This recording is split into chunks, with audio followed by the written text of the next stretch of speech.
Bonjour à tous. Aujourd'hui dans cette vidéo, nous allons aborder un sujet qui a fait couler beaucoup d'encre et également animé de nombreux repas de famille. Acheter ou louer sa résidence principale. Nous allons montrer ici que c'est un débat mal formulé.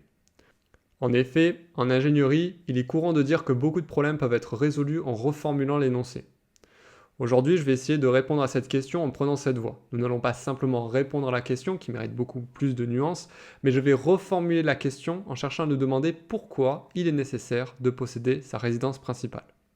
Dans une première partie, je vais énoncer les arguments les plus récurrents qui justifient l'achat de sa résidence principale, le pourquoi de sa nécessité.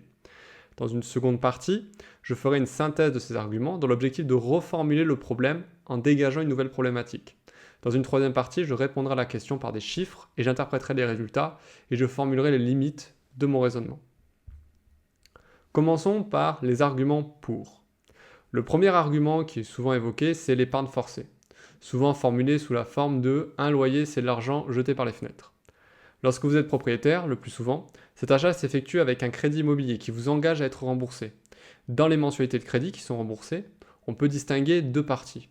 La première partie, c'est le capital. Plus la maturité, donc la durée du crédit est courte, et plus le capital remboursé mensuellement est important. Et ensuite, la seconde partie, c'est les intérêts. Plus le taux d'intérêt du crédit est élevé, et la maturité également longue, et plus vous payez d'intérêts. Vous pouvez donc être amené, par exemple, en prenant un crédit sur 25 ans avec des taux d'intérêt actuels, donc autour de 3,5% de mémoire, ou autour de 3% du moins, amené à payer 1,5 fois le prix de votre maison à terme. Néanmoins, si l'on reste sur des valeurs et des ordres de grandeur relativement raisonnables, ce qu'on pourrait dire, c'est que acheter revient donc à forcer le propriétaire à épargner, car sur les mensualités de crédit, la partie capitale correspond à une partie de votre logement que vous remboursez. Votre logement devient donc comme un support d'épargne qui à terme sera totalement remboursé et vous permettra d'économiser un loyer. Contrairement à un locataire qui serait tenté d'utiliser l'ensemble de son reste à vivre après avoir payé son loyer pour consommer. Le second argument qui est souvent plébiscité, c'est avoir un toit pour la retraite. Donc un changement de situation personnelle comme la retraite entraîne une baisse de revenus qui peut nous mettre en danger pour payer votre location actuelle ou pour trouver d'ailleurs une nouvelle location à standing équivalent. De plus, passé un certain âge, la protection du locataire est renforcée, ce qui peut freiner certains propriétaires bailleurs à vous louer leur logement. Enfin, l'augmentation des frais de santé qui arrive avec l'âge ou l'arrivée de dépenses imprévues peut également mettre en difficulté le locataire. A contrario, le propriétaire qui aura fini de payer ses mensualités de crédit aura une marge de manœuvre beaucoup plus importante sur ses dépenses. Vous aurez également la possibilité de faire des travaux afin de rendre le bien plus adapté dans le cas où, par exemple, vous aurez des problèmes de mobilité physique, type chaise roulante ou des problèmes de béquilles ou des adaptations à faire sur les escaliers en mettant des rampes spécifiques ou des choses comme ça. Le troisième argument, souvent plébiscité, c'est le patrimoine. Donc léguer un patrimoine. D'après l'étude de l'INSEE sortie en 2025, retraçant le montant des patrimoines détenus par les ménages en 2024, quelle que soit la tranche d'âge, la majorité des Français possèdent une proportion significative d'immobilier. Ainsi, en France et dans de nombreux pays, la résidence principale est perçue comme un bien de consommation. Être propriétaire permet d'avoir un toit, mais aussi vu comme un investissement, donc un actif, qui permettra à sa descendance d'avoir un patrimoine garanti. Notons que cette vision de l'immobilier patrimonial est très spécifique à certains pays, et nous ne partageons pas cette vision patrimoniale dans tous les pays. Pour rappel, dans un système capitaliste, l'accès à la propriété peut se faire au travers de valeurs mobilières, comme les actions, ou de valeurs immobilières, comme l'immobilier. Donc la focalisation sur l'immobilier comme seul accès à la propriété provient surtout de pays dont la défiance des investissements financiers est la plus importante, comme c'est le cas en France typiquement, où ici investir dans les actions ou dans des marchés financiers plus généralement est vu comme quelque chose d'extrêmement risqué qu'il ne faut surtout pas faire. Le quatrième argument, c'est la sécurité. Lorsque vous souscrivez à un crédit immobilier, la banque vous fait souscrire une assurance emprunteur. Ainsi, n'oubliez pas d'ailleurs que celle-ci peut être souscrite auprès d'une entité différente à laquelle vous avez souscrit votre prêt, bien sûr. Vous pouvez donc également changer en cours de route, cela vous permettra de faire des économies.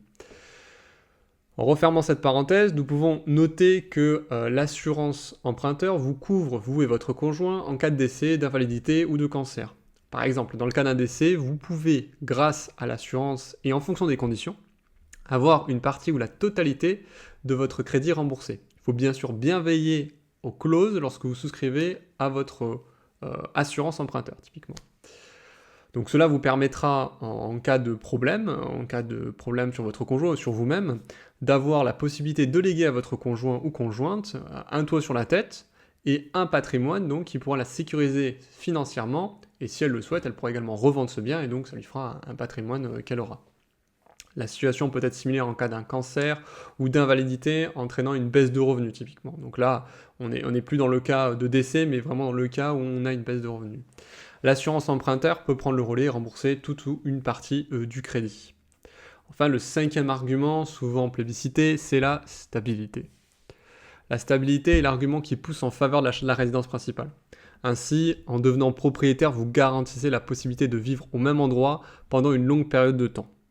De plus, en tant que locataire, il y a un risque que le propriétaire vous dise à partir de 6 mois avant la fin du bail, uniquement dans le cadre d'une location nue, parce que ça peut être 1 an dans le cas d'une location meublée, et donc que vous soyez dans l'urgence en fait de trouver un nouveau logement, alors que vous avez par exemple une situation qui s'est dégradée, que ce soit d'un point de vue de votre salaire, vous pouvez perdre votre emploi ou des choses comme ça.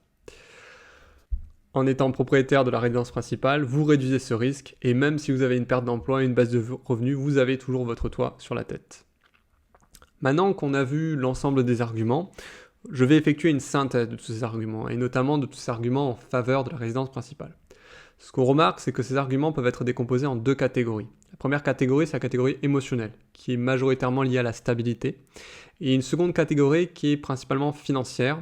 Donc c'est là où on va retrouver les sous-arguments comme la sécurité, la retraite, la notion de patrimoine et la notion d'épargne forcée. Donc les arguments de la catégorie émotionnelle sont majoritairement psychologiques, et c'est à chacun d'adapter ce critère en fonction de sa propre situation. Par exemple, si vous êtes militaire, vous serez contraint d'effectuer des mutations professionnelles régulières. La stabilité est donc un critère à minorer. Il en est de même si vous souhaitez changer régulièrement d'employeur afin d'accroître votre salaire et votre carrière. A l'inverse, si vous êtes fonctionnaire et rattaché à une zone géographique, la stabilité peut être un critère à surpondérer, notamment si vous avez vraiment pour objectif de faire carrière dans une entreprise située géographiquement dans un endroit très précis, ou même que vous adorez le secteur ou la ville dans laquelle vous vivez d'ailleurs. Les arguments de la catégorie plus financière, cette fois-ci, regroupent eux de multiples facettes. Si on prend par exemple les arguments comme la sécurité et celui d'avoir un toit sur la tête pour la retraite, c'est principalement des concepts liés à la pyramide de Maslow, la pyramide des besoins. Avoir un logement pour se mettre à l'abri fait partie des besoins primaires et indispensables pour se protéger des agressions extérieures, donc les intempéries ou les dangers. Cependant, il est tout à fait possible de répondre aux besoins de la pyramide de Maslow en restant locataire, à condition d'avoir des revenus suffisants et une situation suffisamment stable. On reviendra dessus un peu plus loin. Pour les arguments financiers, il est facile de contre-argumenter chacun d'entre eux, à partir des moments où les ressources financières et patrimoniales du foyer sont suffisantes. Par exemple, si vous avez les moyens d'acheter un bien immobilier cash, sans crédit, équivalent à celui que vous louez, cela vous permet d'avoir un patrimoine financier à léguer à vos enfants, donc on a toujours l'argument patrimonial ici, d'avoir un toit pour la retraite, il vous suffit de quitter votre location et d'acheter directement sans crédit, vous avez donc l'argument d'une certaine sécurité. Enfin, d'avoir de l'épargne, car cet argent peut être mobilisé comme nous le souhaitons, à n'importe quel moment. Et enfin, en cas d'accident de la vie, donc au cancer, décès, vous pouvez immédiatement mobiliser cette épargne afin de mettre votre famille à l'abri en achetant un bien sans crédit, ou même directement en leur léguant ce patrimoine à votre décès. Ainsi, nous pouvons constater que l'argument de la catégorie financière, et tous les arguments de cette catégorie, impliquent la notion de à la fois flux de trésorerie, donc celui-ci doit être suffisant pour accéder à une location, donc là c'est réellement les revenus qui sont engagés, et également la notion de patrimoine financier, donc celui-ci doit être suffisamment important et liquide afin d'être rapidement mobilisable pour l'achat d'une résidence principale typiquement. Notez que tous ces concepts sont du domaine de la finance, et pourtant l'achat de la résidence principale n'est quasiment jamais étudié sous l'angle financier. En effet, ces arguments ne sont jamais étudiés avec la rigueur mathématique nécessaire. Pour prendre un cas extrême, si vous êtes millionnaire, est-ce que être propriétaire de sa résidence principale est un problème ? Non, en réalité c'est un choix. Ainsi, en caricaturant la question, on pourrait presque se demander comment devenir millionnaire, afin de remplir l'ensemble des arguments précédemment évoqués. Ainsi, face à ce constat et cette synthèse, nous pouvons effectuer une reformulation du problème. Donc sans se pencher directement sur les chiffres, nous pouvons déjà intuitivement nous dire que la réponse à la question n'est pas si simple. En effet, louer ne revient pas à jeter 12 mois de paiement de loyer par les fenêtres, car il y a un coût. Certains coûts sont même supportés en plus par le propriétaire. Par exemple la taxe foncière, les travaux, la charge de copropriété non récupérable sur le locataire. etc. Qui ne sont donc, eux, pas du tout supportés par le locataire. J'insiste là-dessus. Le tableau, ici, répertorié dans l'article que vous aurez en description, répertorie l'ensemble des éléments qui sont à la fois payés par le propriétaire et les éléments qui sont payés exclusivement par le locataire. Donc parmi les éléments qui sont payés par le propriétaire, nous avons la taxe foncière, les charges récupérables sur le locataire, les charges exceptionnelles, comme les ravalements de façade, les travaux exceptionnels, les intérêts d'emprunt, donc si vous avez acheté le bien à crédit, le coût d'opportunité également d'être propriétaire, car ce qu'on peut noter, c'est que par exemple, si on est propriétaire, on perd cette mobilité. Peut-être qu'il y a des secteurs où vous aimeriez vivre qui seraient meilleurs, des quartiers qui seraient meilleurs, et du coup, en ayant acheté dans une zone qui peut-être se dégrade, vous payez un certain coût d'opportunité d'habiter dans une autre zone qui, elle, au contraire, s'embellit. On a également des consommables à payer, donc tout ce qui est joints, ampoules et choses comme ça. Vis-à-vis du locataire, qu'est-ce qu'on paye? On va payer tout d'abord le loyer, les charges récupérables sur le locataire, mais uniquement celles récupérables sur le locataire. Enfin, on va également payer les consommables, donc joints, ampoules, etc. Et enfin, on va également payer un coût d'opportunité, qui cette fois-ci sera le coût d'opportunité de ne pas être propriétaire. Donc à l'inverse, supposons je loue un bien, je suis dans une zone, j'aurais pu l'acheter à un instant T, les prix se mettent à quintupler, prenons un exemple exagéré bien sûr, ils se mettent à quintupler, et donc là en réalité on a payé un coût d'opportunité, celui de ne pas être propriétaire à ce moment-là, en particulier si bien sûr les loyers se mettent à augmenter dans la zone. Donc pour le locataire, si on résume, les problématiques principales sont avoir un patrimoine suffisant pour pouvoir acheter à n'importe quel moment sa résidence principale. Il doit donc pouvoir, en restant locataire, être capable de développer un patrimoine conséquent afin de se protéger lui et sa famille. L'écart entre le coût supporté par le propriétaire et ceux supportés par le locataire pour un même bien nous permet d'avoir une idée de ce que peut épargner le locataire pour se constituer un patrimoine. Également, le second point que doit avoir le locataire, résoudre en termes de problématiques, c'est avoir un flux de trésorerie suffisant pour pouvoir payer un loyer pour une habitation adaptée à ses besoins. Donc pour cela, il suffit de connaître les salaires moyens de la zone géographique où nous nous situons et de nous comparer à eux. Tout simplement, si par exemple nous avons un salaire relativement élevé dans la zone et surtout un revenu suffisamment stable, par exemple nous avons un CDI dans une très bonne entreprise située dans le secteur, à ce moment-là notre profil est relativement élevé en termes de qualité par rapport aux autres locataires de la zone et donc il est relativement et même beaucoup plus aisé de trouver une location avec ce type de profil. A l'inverse, si on est propriétaire, les problématiques sont un peu différentes. La première problématique va être de ne pas surpayer son bien. On risque d'encaisser une perte importante sur son achat immobilier, souvent d'ailleurs acheté avec un effet de levier via l'emprunt bancaire, ce qui accroît considérablement le risque, en fonction du degré de levier qu'on a appliqué sur son achat. Autrement dit, il va bien falloir veiller à pouvoir revendre son bien à un prix incluant les travaux, et qui est au moins équivalent à son prix corrigé de l'inflation. Ce que très peu de gens font. La plupart des gens vont acheter un bien, disons, 200 000 euros, vont le revendre derrière 10 ans ou 15 ans plus tard à 210 ou 215 000 euros. Si on a eu une inflation de 2% par an entre ces périodes-là, non, il va falloir le revendre beaucoup plus cher. Je dirais intuitivement dans les 250 000 euros. Et encore, il faut faire le calcul. C'est vraiment un calcul intuitif de tête, en comptant 2% d'inflation. Ensuite, le second point qu'il va falloir faire, c'est avoir un flux de trésorerie suffisant afin de pouvoir payer le crédit et son habitation, ainsi que les charges attenantes. Donc là, c'est vraiment au niveau du salaire, parce que certes, même si on est propriétaire du bien, si on perd son emploi, typiquement, il faut quand même être capable d'assurer financièrement, que ce soit pour payer son crédit, ou également payer ses charges courantes, ou même son évolution de son foyer. Il ne faut pas se mettre dans le rouge, comme on pourrait dire plus familièrement.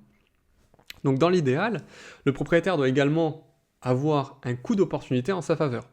Autrement dit, l'achat de sa résidence principale doit être plus rentable que de placer son capital sur d'autres supports d'investissement, en incluant bien sûr les travaux de son bien. La question n'est donc pas vaut-il mieux acheter ou louer, mais quel est le choix qui me permettra de maximiser l'accroissement de mon patrimoine afin de me sécuriser financièrement, tant au niveau des flux financiers que du patrimoine. Donc là, si on reformule cette question, on est clairement dans un aspect purement financier. L'objectif est ici une maximisation de son patrimoine et une maximisation de ses flux financiers, toujours dans les mêmes objectifs qui sont remplis par l'achat de la résidence principale, ceux définis plus haut. Maintenant que nous avons eu ça, nous allons pouvoir entrer dans une étude un peu plus quantitative. Vis-à-vis des calculs, je ne vais pas vous les détailler ici. En réalité, il existe une multitude de calculateurs en ligne qui permettent de déterminer s'il est plus intéressant d'acheter ou de louer. Donc parmi les calculateurs que je trouve personnellement les plus complets, je vais vous en donner deux. Le premier, il est relativement connu, celui de Meilleurs Agents. Donc c'est un calculateur qui vous permettra de visualiser l'évolution des courbes, du croisement des courbes entre acheter et louer. De plus, c'est un site de référence pour visualiser l'évolution des prix en France, des prix immobiliers. Cependant, je vous recommande principalement, si vous souhaitez cette fois-ci vous intéresser plus au prix, hein, bien sûr, pas forcément à cet aspect calculateur, c'est le site immodata.fr qui utilise la base de données officielle des demandes de valeur foncière, donc Etalab, qui référence le prix des vraies transactions officiellement enregistrées par les notaires au cours, alors on a un décalage de mémoire de 6 mois environ. L'ensemble de ces liens sont présents dans la description, sur l'article qui référence l'ensemble des informations que j'ai retracées dans cette vidéo. Ensuite, le second site qui est pour moi intéressant et pertinent, c'est La Finance pour tous. Donc c'est un site web de référence pour en apprendre plus sur la finance en France. De plus, le site est subventionné par l'État dans un but d'accroître l'éducation financière en France. Et à titre personnel, je trouve que c'est une très bonne initiative. Maintenant, le calculateur que je préfère, c'est principalement celui de Meilleurs Agents. Donc c'est un goût purement personnel, parce que je trouve qu'il est relativement bien fait, bien optimisé. Par contre, j'attire votre attention sur un point important. C'est que les paramètres, ou du moins les hypothèses qui sont rentrées par défaut dans le calculateur sont relativement optimistes, notamment sur la revalorisation du prix du bien, qui sont souvent extrêmement favorables. Alors, cependant, c'est pas très surprenant, étant donné que Meilleurs Agents est un site de vente immobilier. Il va donc être en faveur de l'achat plus que de la location. Je vous invite à retravailler ces hypothèses de revalorisation du prix du bien. Vous pouvez les mettre à 1% et 2% au maximum, et encore, au vu de l'évolution des taux actuels, je recommanderais même de les mettre à 0. Notez que l'ensemble de ces variables vont influencer votre décision d'achat ou de vente.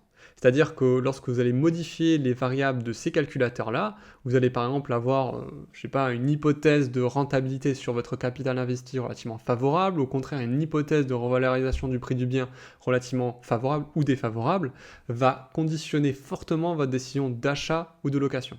Je vais prendre un exemple relativement exagéré, mais supposons que la différence de flux de trésorerie est de 100 € entre acheter, donc les mensualités de crédit, la taxe foncière, etc., et louer, donc le loyer à payer, et que la rentabilité de votre placement est de 100% par an. Là, typiquement, vous avez tout intérêt à louer. Concrètement, ça veut dire que le capital que vous placez double tous les ans. Donc la croissance va être extrêmement folle et extrêmement rapide. Bon, bien sûr, c'est un exemple caricaturé. A l'inverse, si la différence de flux de trésorerie entre acheter et louer est par exemple de 2000 €, mais que votre bien immobilier, donc bien sûr en faveur de la location, donc littéralement vous payez 2000 € plus cher votre bien en termes de mensualité lorsque vous êtes propriétaire. Votre bien immobilier, en fait, si son prix double en valeur tous les ans, typiquement il vaut mieux acheter sa résidence principale. Là c'est l'inverse, ça veut dire que c'est vraiment en faveur de l'achat. Donc là, bien sûr, je prends des exemples volontairement exagérés pour illustrer, mais c'est pour bien vous faire comprendre que les facteurs que vous allez rentrer dans ces calculateurs vont vraiment avoir une hypothèse importante. Ce que je vous recommande, si on s'intéresse plus aux facteurs d'influence, c'est dans le cas de la rentabilité de l'investissement, de prendre des hypothèses conservatrices. Donc généralement, on prend 5% de rentabilité sur ces investissements. Donc c'est des hypothèses relativement conservatrices. Si vous voulez aller plus loin, j'ai typiquement présenté un portefeuille, donc le plus connu, le portefeuille de Harry Brown, le Permanent Portfolio. Lui aura une performance aux alentours de 7% par an. Donc comme j'ai détaillé dans un article, là encore, l'ensemble des liens sont en description. Et là, vous verrez que en prenant 5%, sachant que ce portefeuille-là est relativement peu risqué, on est vraiment extrêmement conservateur. Bien sûr, 5% au nominal, pas net d'inflation. Enfin, le second point que vous pouvez prendre en termes d'hypothèse pour la valorisation des prix du bien, historiquement, on peut considérer qu'en théorie, l'immobilier suit l'inflation, c'est-à-dire environ 2% par an. Cependant, comme je l'ai dit précédemment, même si c'était le cas au cours des 30 dernières années, en réalité, la valorisation des prix du bien est beaucoup plus complexe. En réalité, elle dépend de multiples variables. Donc la première variable, comme je l'ai dit, c'est l'inflation. Donc certes, effectivement, on pourrait supposer tout simplement que celle-ci influence directement les coûts de construction, mais également les salaires. C'est-à-dire que l'inflation, en augmentant mécaniquement les salaires et mécaniquement les coûts de construction, cela fait mécaniquement augmenter les prix de l'immobilier. D'une part, en donnant plus de pouvoir d'achat aux acheteurs, et également d'autre part, en faisant monter la valeur elle-même d'un bien immobilier, qui lui-même est construit à partir de matériaux de base et qui donc ont leur valeur de base augmentée.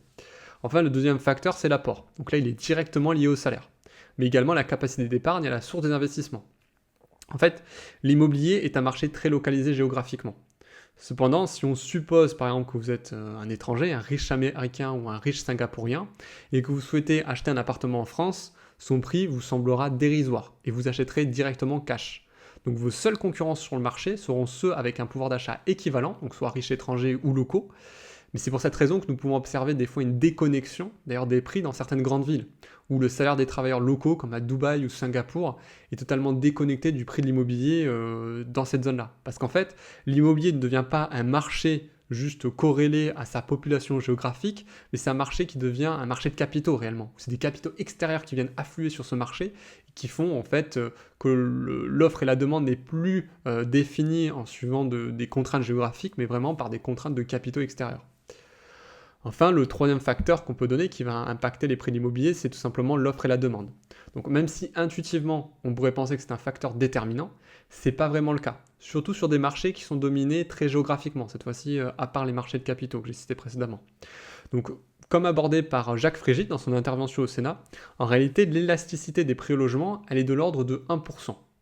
C'est-à-dire que s'il y a un déséquilibre de 1% entre l'offre et la demande, cela entraînera une variation de l'ordre de 1 à 2% maximum des prix de l'immobilier. Donc, intuitivement, si on veut refaire ce travail un peu en prenant un exemple caricatural, si nous avons une ville composée de 100 logements avec 99 logements locatifs et un seul logement à vendre. Donc pour simplifier, on va supposer que toutes les personnes sont au SMIC, qu'elles veulent devenir propriétaires de ce logement en vente et qu'elles ont toutes la même situation familiale. Donc la demande sera extrêmement forte pour ce bien.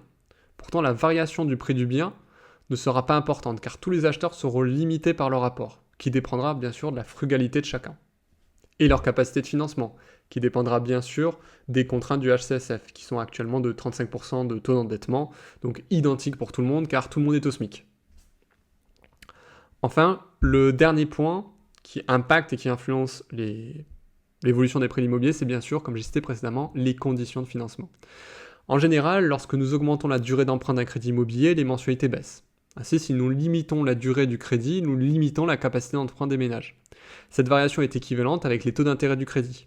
Donc à maturité constante, plus le taux d'intérêt du crédit est important et plus la mensualité à payer est importante, ce qui limite le pouvoir d'achat immobilier. Intuitivement, supposons, si vous achetez un bien immobilier à 200 000 euros à crédit, avec un taux de 7% sur 15 ans, ça fait environ 1 800 euros par mois.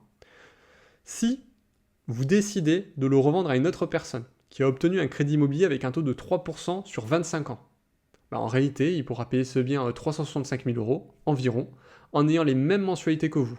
Les conditions de financement expliquent en fait une grande partie de l'envolée des prix actuels. Notez que ces critères de variation du prix sont en fait tous indirectement liés, comme vous avez pu, je pense, le constater. Donc par exemple, l'inflation fera varier indirectement les taux directeurs de la Banque centrale, qui impactera naturellement les conditions de financement, l'évolution des taux, la maturité des crédits, et donc également l'offre et la demande, éventuellement l'apport, car l'épargne deviendra plus rémunératrice, du coup les gens voudront plus épargner. Donc pour visualiser globalement l'impact de l'évolution des prix sur ces 25 dernières années, donc là je vous ai affiché une figure à l'écran, donc je l'ai également détaillé dans une autre vidéo et dans un autre article. Mais ce qu'il faut réellement remarquer ici, c'est l'impact de chaque effet sur l'évolution des prix de l'immobilier. Donc l'évolution des prix de l'immobilier, on peut le voir ici en bleu, donc c'est l'évolution en bleu, donc l'effet prix. Donc on voit que les prix ont réellement explosé en fait, ont été littéralement plus que multipliés par 2 entre 2003 et 2023. Mais par contre, ce qu'on peut remarquer, c'est que cet effet, en fait, est principalement causé par les revenus, les taux d'intérêt et également l'effet de maturité. Donc l'effet de maturité, c'est quoi? C'est l'allongement de la durée du crédit. L'effet de revenu, c'est quoi? C'est l'impact de l'inflation, qui fait que mécaniquement les revenus augmentent. Et enfin, l'effet des taux d'intérêt, c'est la baisse continue des taux d'intérêt. Donc en fait, ce qu'on peut surtout remarquer, c'est que à partir de 2022, on a vraiment un coup d'arrêt à la montée continue des prix de l'immobilier. Et ce qu'on peut également noter, c'est que les prix de l'immobilier, en fait, net d'inflation, n'ont en réalité pas varié entre 1960 et 2000. Donc en fait, pourquoi? Parce que tout simplement les conditions de financement ont réellement changé en fait entre 1995 et 2005. Donc là, je vous ai également mis des liens en description si vous voulez aller plus loin pour avoir les chiffres, les explications à tout ça. Mais ce qu'il faut réellement retenir, c'est quand c'est en réalité l'allongement de la durée du crédit et la baisse continue des taux qui en fait a favorisé cette explosion des prix de l'immobilier. Donc là encore, ça revient aux conditions de financement qui ont vraiment joué un rôle extrêmement important. Et pour même résumer ça, on pourrait même résumer ça en une phrase, c'est qu'aujourd'hui, 25%, enfin, la norme est de s'endetter sur 25 ans. Donc c'est une aberration économique totale, c'est-à-dire que concrètement, qu'est-ce qui va se passer? C'est-à-dire que les futurs propriétaires vont continuer à payer leur crédit alors que leurs enfants, en fait, commenceront à devenir étudiants. Donc c'est durant la période où les gens auront le plus besoin de capitaux qu'ils vont se retrouver avec une double pression, à la fois du crédit et à la fois pression de financement des études de leurs enfants.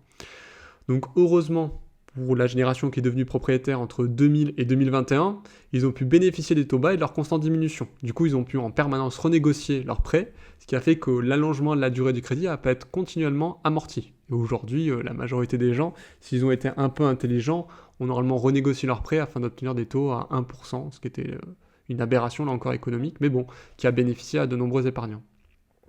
Donc il faut vraiment garder à l'esprit que cette baisse de taux, elle est exceptionnelle dans l'histoire, et qu'elle a été marquée par la pratique du quantitative easing à 2 reprises par les banques centrales du monde entier, avec pour objectif de baisser les taux longs et de favoriser donc la demande. Maintenant, ce qu'on va faire, c'est que je vais faire une interprétation vis-à-vis des anticipations du marché de l'immobilier, parce que, comme vous l'avez vu, les hypothèses vont fortement impacter le choix entre être locataire ou être propriétaire. Donc ce qu'on peut voir, c'est que malgré tout, malgré ces constats macroéconomiques, nous pouvons voir que la demande pour l'accès à la propriété ne fléchit pas. Donc la majorité des Français aspirent à devenir propriétaires, même si les chiffres penchent en général actuellement en faveur de la location. Nous pouvons donc questionner les facteurs qui stimulent les acheteurs, mais après avoir discuté à titre personnel avec de nombreux agents immobiliers, des banquiers, sur les raisons qui semblent expliquer l'irrationalité, car comme on peut le voir, on pourrait se dire, bon, face à ces constats, ok, il est peut-être plus intéressant ici de rester locataire, vous le verrez en fonction de vos simulations et de vos simulateurs, mais dans les grandes villes, en tout cas, ça semble relativement peu intéressant d'être propriétaire. Nous pouvons voir que cette irrationalité de la part des acheteurs, elle est principalement causée par 2 choses.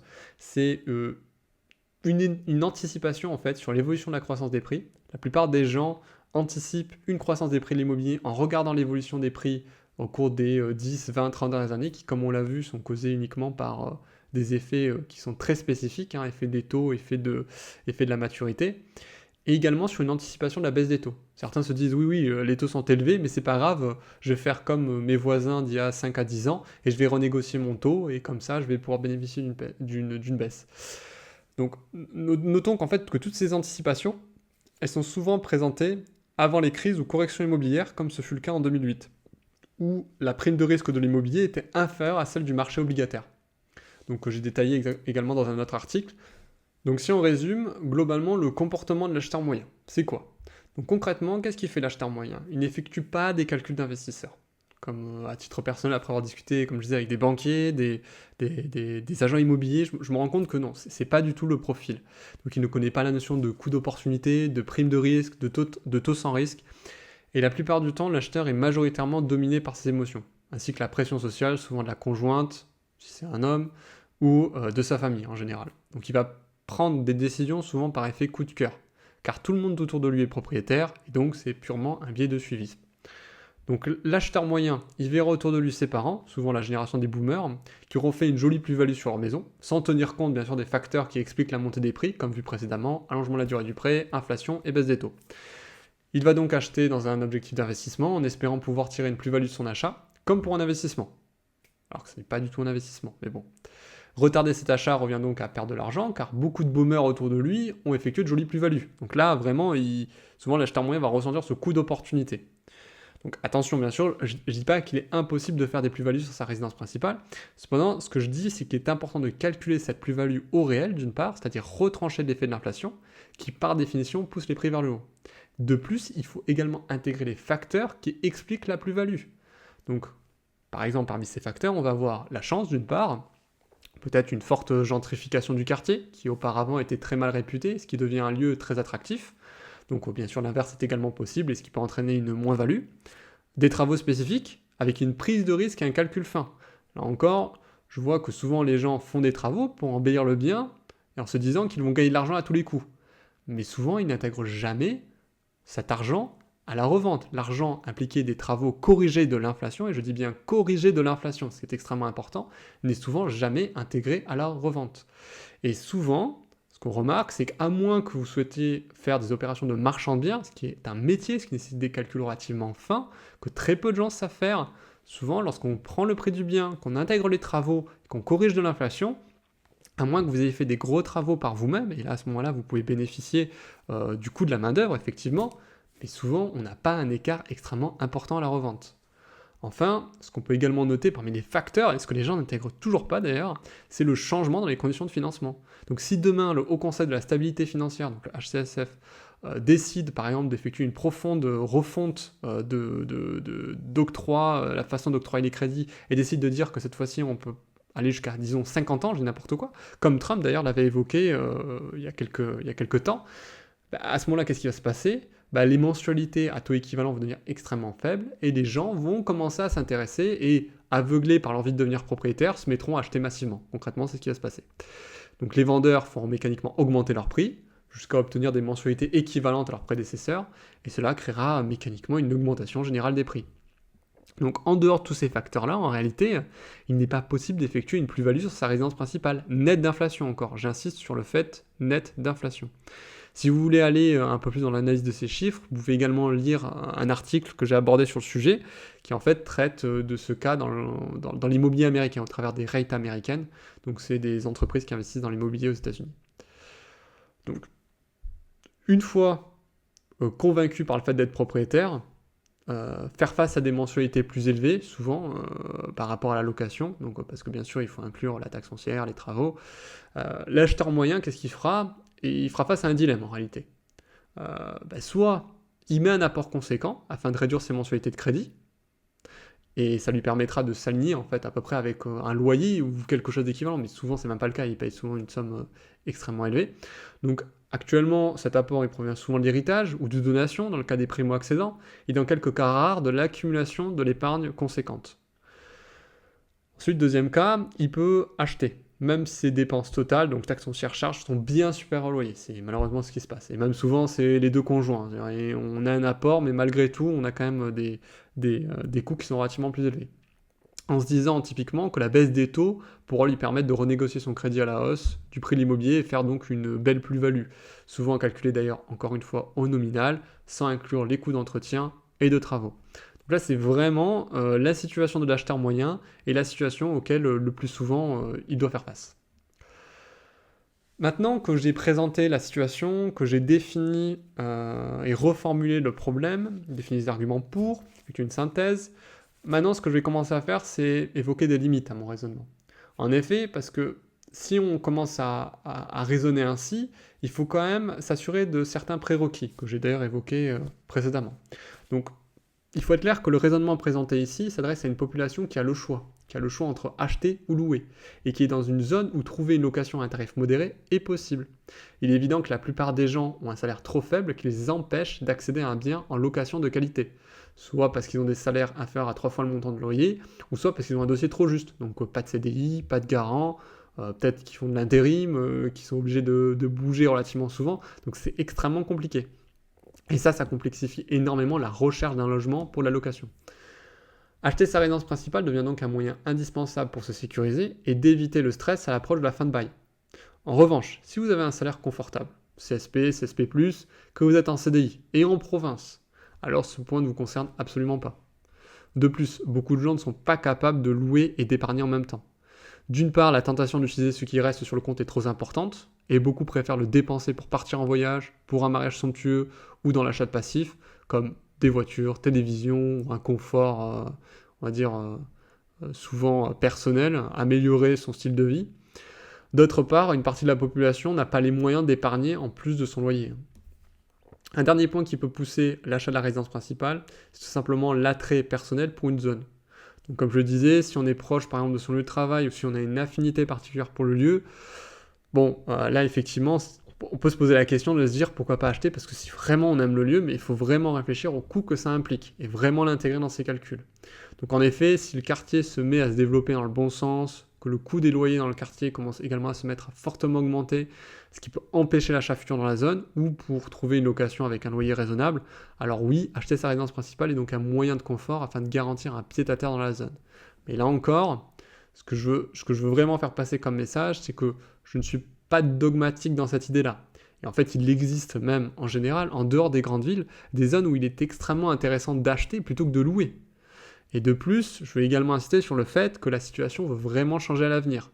C'est-à-dire que cette situation et ce constat que je fais, qui est plus favorable à la location, peut parfaitement être amené à changer, en particulier si les taux baissent ou si la durée de crédit s'allonge, là encore en fonction des conditions que j'ai évoquées et des paramètres évoqués précédemment qui vont fortement influencer les hypothèses de vos calculateurs qui vont être d'acheter plutôt que de louer. Cependant, ce que je veux vraiment attirer votre attention, c'est sur le fait qu'il faut toujours correctement effectuer vos calculs en prenant les hypothèses de croissance du prix de l'immobilier et les simulateurs que j'ai présentés précédemment. Donc pas en prenant les hypothèses des promoteurs immobiliers qui en fait vont occulter certaines variables ou vont même favoriser certaines variables en fonction de la revalorisation du prix du bien immobilier ou des valorisations de loyers, d'évolution des loyers qui sont là encore relativement élevés, car en pratique il faut également le noter, les revalorisations de loyers peuvent certes être appliquées, mais dans certaines zones, c'est pas forcément possible, étant donné que le revenu des ménages n'évolue pas dans la zone aussi vite que les loyers, enfin, que l'inflation même en général. Donc qu'est-ce qui va se passer si un propriétaire se met à augmenter trop rapidement son loyer, typiquement en suivant l'inflation, et ben le locataire au bout d'un moment va partir et va prendre une location avec un revenu moins cher. Enfin avec un loyer moins cher, pardon. Donc là encore, il faut vraiment réfléchir à ça en fonction de votre zone. Je vais effectuer ici une digression sur la natalité, car c'est souvent un facteur d'influence intégré dans ce calcul de l'évolution des prix de l'immobilier. Donc ici, c'est typiquement mon point de vue et c'est ce que je constate en regardant d'autres pays. Donc ce qu'on peut voir ici, c'est que la classe moyenne actuelle, elle est un peu prise au piège. Elle est trop pauvre pour être capable de payer un loyer plus élevé, et donc d'accéder à un logement avec une chambre en plus lui permettant d'avoir un enfant, et encore plus pauvre pour pouvoir acheter. Donc ça, c'est typiquement le problème qu'ont les classes moyennes qui sont dans le cas des primo-accédants, des futurs primo-accédants.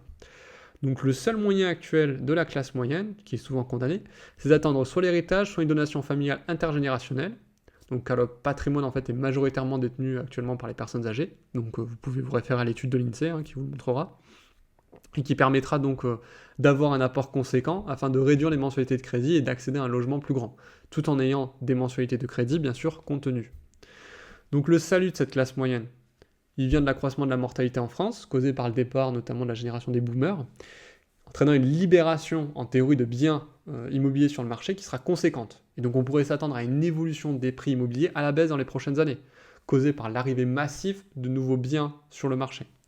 Cependant, si on regarde l'évolution du marché immobilier des pays en décroissance démographique, donc là je vais citer le Japon, l'Italie, la Corée du Sud, on peut constater plusieurs choses. La première, c'est que les centres urbains, ils tendent à s'accroître et que les campagnes à être désertées, causant un marché immobilier en réalité à deux vitesses. Donc par conséquent, ce qu'on va voir, c'est qu'on va avoir des centres urbains qui vont voir leur prix de l'immobilier qui va croître, tout simplement parce que les gens vont chercher des bassins d'emploi, des bassins où ils vont pouvoir progresser dans leur carrière, et c'est souvent des bassins d'emploi qui sont dans les grandes villes. Et on va avoir des campagnes qui vont au contraire se vider, tout simplement parce que la population jeune fuit pour se diriger justement vers les grandes villes. Et c'est typiquement l'exemple qu'on va retrouver des campagnes japonaises désertées. On va avoir des maisons à des prix dérisoires, ou encore le cliché des maisons à 1 euro en Italie. Donc là encore, je vous ai mis les articles en description. Enfin, le second point également qu'on peut constater, c'est que les typologies de biens, elles ne sont pas adaptées. Donc si on prend à l'époque les boomers, ils pouvaient acquérir en réalité une maison de type T5 avec jardin, parfois même avec un salaire, sans trop de soucis, voire même un salaire relativement proche du SMIC. Mais que la génération actuelle, elle ne peut plus, faute de budget, mais également de besoins. Elle fait moins d'enfants, et donc elle a besoin de moins de place.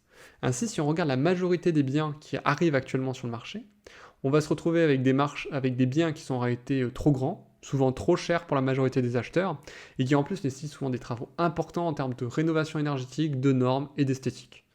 Ainsi, clairement, l'impact sur les prix est selon moi à relativiser.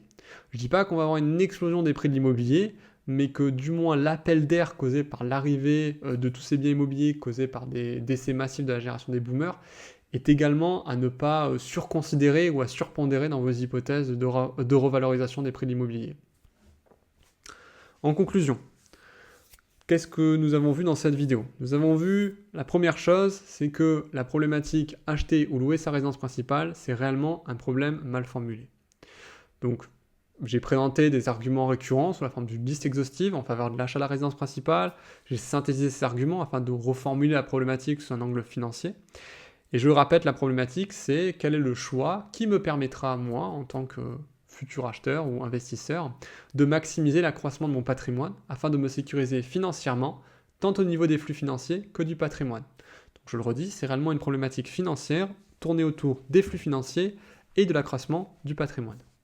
J'ai donné à chacun des outils quantitatifs afin que chacun puisse savoir s'il est pertinent d'acheter ou de louer en fonction de son secteur géographique. Ensuite, j'ai cherché à expliquer cet écart qui existe entre le loyer et les mensualités de crédit en rendant la location attractive malgré un attrait toujours constant pour l'achat de la part des acheteurs pour la résidence principale. Enfin, j'ai défini les limites de mon raisonnement et de ma problématique en offrant également une digression sur les problématiques de natalité actuelles. Donc pour conclure, je rajouterai 3 points qu'il faut garder à l'esprit. Le premier, c'est un fait amusant. Les propriétaires de jets privés sont plus riches que les voyageurs réguliers qui prennent l'avion. Mais l'achat d'un jet privé n'est pas forcément un gage de richesse. C'est pareil pour les propriétaires de maisons. Le second point que je rajouterai, c'est une citation. C'est une citation de Fyodor Dostoïevski, si je le prononce bien. C'est « L'argent, c'est la liberté frappée ». Concrètement, lorsque vous avez de l'argent, vous avez le choix. Acheter ou louer. Et c'est un choix, mais pas une problématique. Enfin, le troisième point que je rajouterai, c'est l'efficience des marchés. S'il existait un moyen de gagner de l'argent facilement en achetant sa résidence principale, tout le monde se mettrait à acheter sa résidence principale à un prix, quel qu'il soit, et l'inefficience disparaîtrait au bout d'un moment. En effet, s'il est possible de faire de l'argent facilement, la question est toujours où est le risque. Et pour ceux qui souhaitent aller plus loin, je vous invite à regarder l'intervention de Jacques Frigit au Sénat ou à lire ses rapports sur sa présentation qu'il donne à l'école des mines Pont-et-Chaussée. Pour ceux qui souhaitent aller beaucoup plus loin dans le milieu de l'investissement, je vous recommande mon livre, Le Guide de l'investisseur particulier, où vous trouverez l'ensemble des stratégies et des méthodes pour investir plus efficacement et faire croître votre patrimoine. Et pour les autres, je vous dis à la prochaine.